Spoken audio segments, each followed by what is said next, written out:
Good afternoon. Hope everybody is doing well.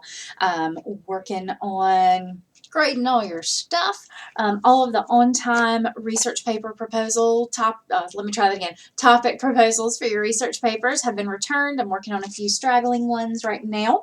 On-time preliminaries, I think I got all of those returned. I can't remember. I've been grading nonstop for a couple days.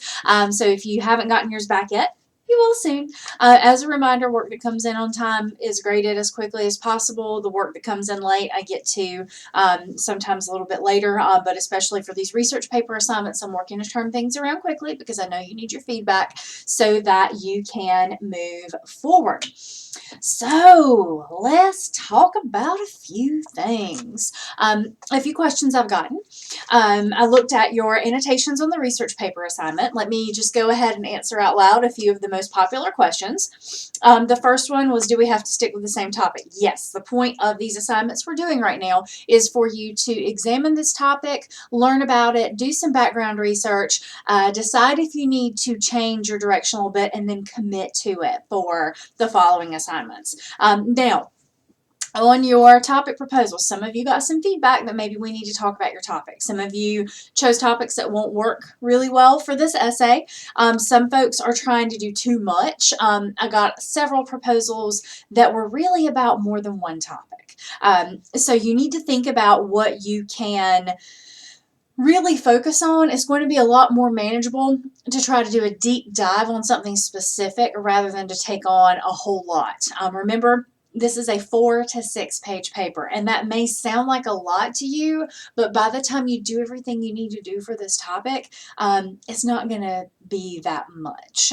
So I don't want you to take on a lot and then feel like you've got to write 15 pages to do the topic justice. So staying focused is really the way to go.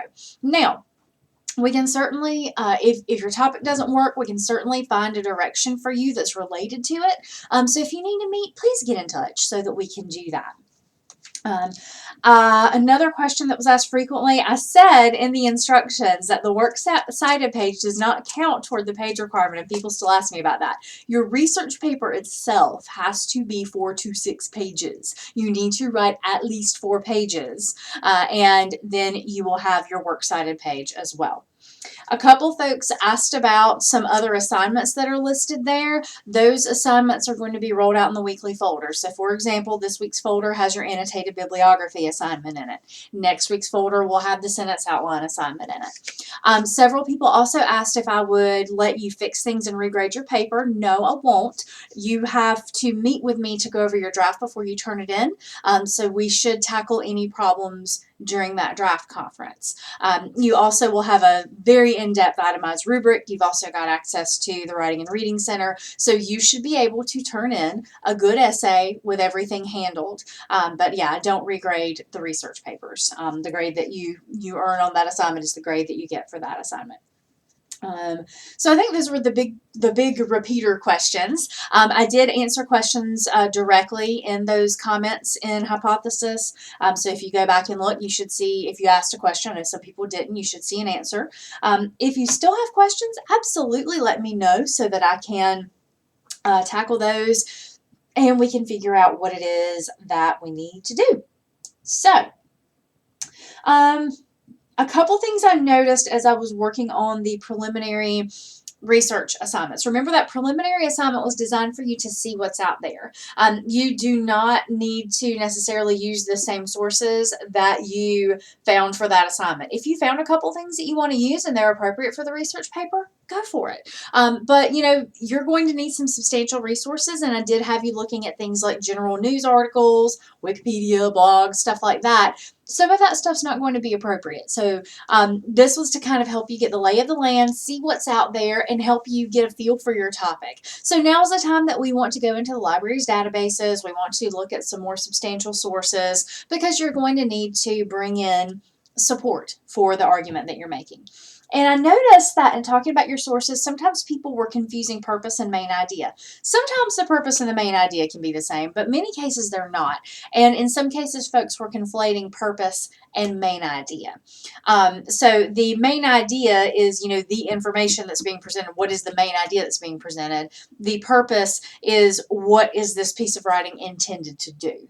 So if I give you an assignment sheet for your research paper, the purpose of this assignment is to tell you what it is that you need to do for your research paper. The main idea is that you're going to be writing an MLA formatted argumentative research paper. Does that make sense? She asked rhetorically because you can't respond because this is a recording. I also saw folks talking about subject headings and search terms, and sometimes subject headings looked like they were article titles. The subject headings you'll see in the left sidebar on the summon search when you do that to look for sources. And your library activities this week will help you with identifying search terms, using the library's resources to search, and all of that. Which brings me to a little incentive I have for you all. The library is doing a session on research on Thursday the 23rd, so this coming Thursday. Now, that's also the due date for your annotated bibliography. However, if you attend that session or watch the recording and fill out the survey form that will be provided for you, I will extend that deadline to the next Tuesday, the 28th, to give you a little bit more time on this assignment. So that's up to you. You decide what you want to do. I know some folks want to work ahead. I know some folks want all the help and all the time they can get. So you determine what you want to do there. I'll be sending out information through an announcement today, and you can sign up and attend the session or watch the recording, and there will be a form for you to fill out at the end of that. So I hope that is helpful for you. Library sessions are fantastic, and I know that research can feel overwhelming, especially when you've got so much going on with the rest of your life and your other classes. So definitely take advantage of that resource. Remember too, we have the library chat on the library's page, and you can also access it through the library button in our course site, where you can talk directly with a librarian any time of day. So we all work at different hours. Y'all have probably seen some grades come in real late, real early, real weird times. And sometimes, you need to ask a question when nobody's around. So you can use that library chat to get some help. So feel free to reach out and contact a librarian. So this week's big piece is the annotated bibliography. So an annotated bibliography is the works cited entry for each of your sources with a quick description of that source and how it's going to work in your essay. So the annotated bibliography does mean you have to do that works cited entry for each of the sources. I'm only asking you to include your 5 best sources for this. So your most substantial, your most reliable, the sources that you really feel like you need to use for this paper. This will also give me an opportunity to approve those sources to help you determine if this is the direction you want to go. Plus, you're going ahead and creating those works cited entries now. That'll be one less thing you need to do later when you're working on your draft and getting your essay ready to turn in. So, each of your annotations should be 1 to 3 sentences. I'm not asking you to write huge paragraphs. Sometimes you'll see that some of the examples in our text are longer and require more than what I'm asking. Please look at the assignment sheet. The assignment sheet walks you through what you need to do, and I include 2 sample entries on the back. So you will use a hanging indent, you will alphabetize your sources, you will start the annotation immediately at the end of the works cited entry. You will follow MLA format. So just make sure that you follow the instructions and that you find good sources for your topic, and you should be in good shape, okay?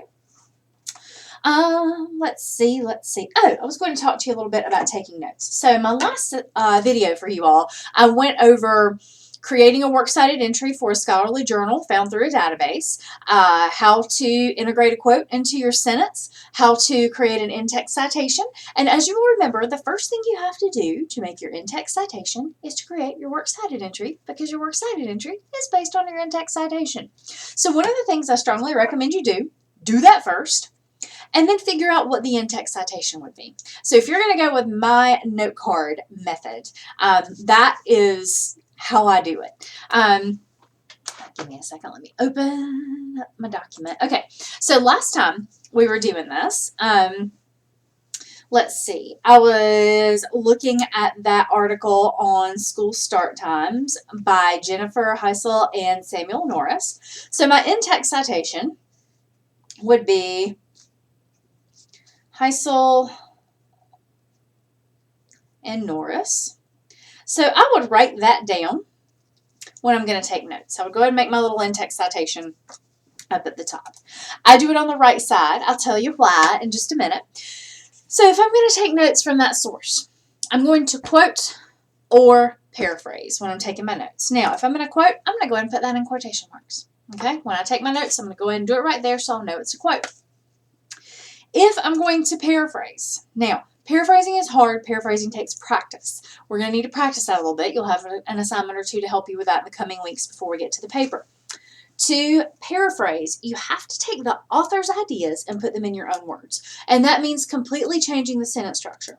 When you're paraphrasing, that does not mean you just go through and change every word. You end up with some really weird statements like that, and it's just, you don't understand the content when you do that.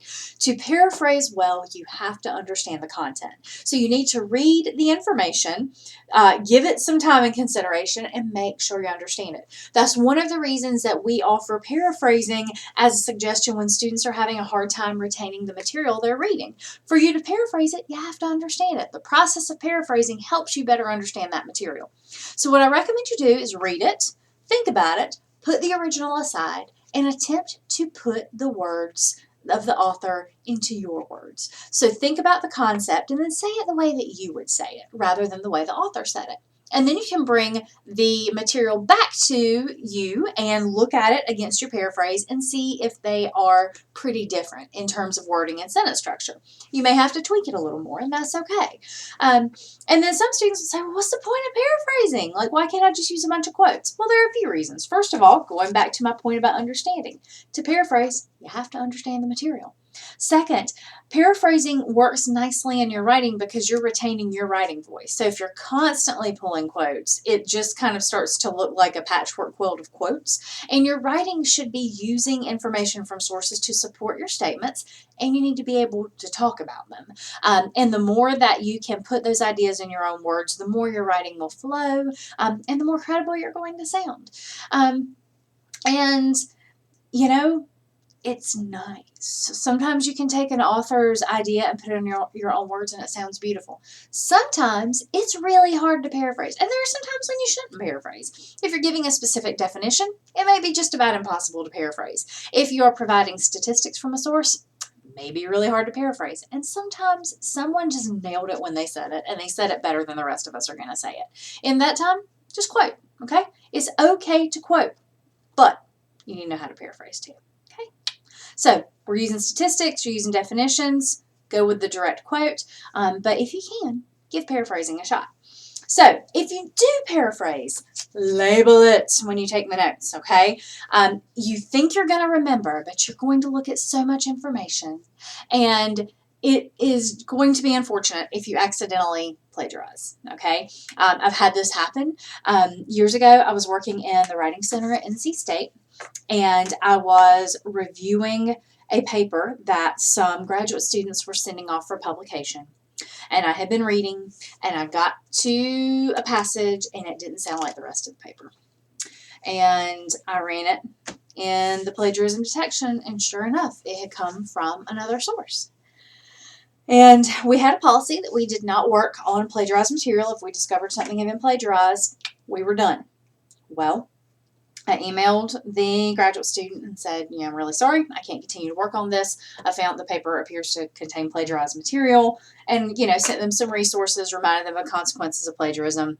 Kind of thought that would be the end of it. Not long after that, I heard footsteps running down the hallway, and someone came in and asked where I was. I was the person who had just sent the email.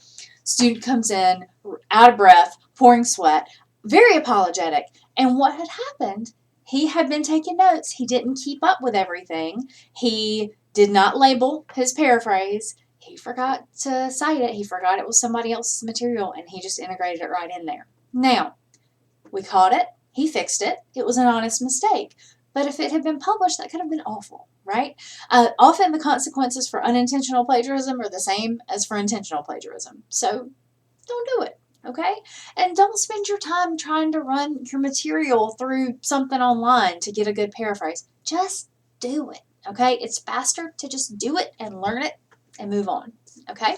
So, when you paraphrase, label it on your note card if that's what you do. When you quote, put it in quotation marks and go ahead and include that in-text citation.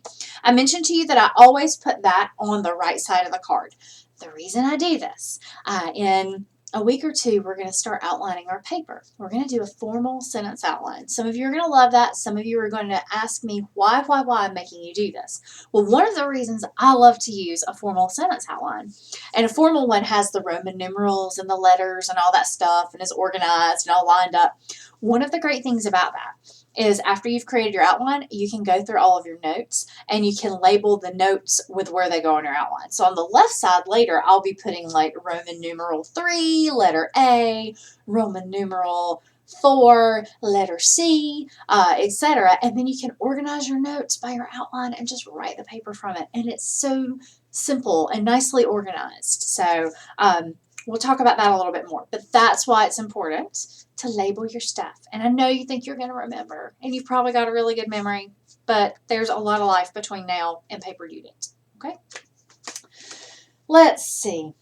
This video got long, so I guess I'm going to have to do that thing again where I post more than one. So get started on the annotated bibliographies. Please make sure you're looking at all of your feedback. I'm trying to give feedback quickly and efficiently. And I know that some of you need to talk to me about your research topic. Don't wait, okay? Come to office hours, email me and set up an appointment. Even if you think there's no way you can meet with me online because of your schedule, talk to me. We can arrange a odd hour. I do it from time to time whenever I need to. So we'll find something that works. So if you need to get help, please get in touch soon. I hope you all have a wonderful weekend. I hope you all have a wonderful week. Please let me know how I can help you.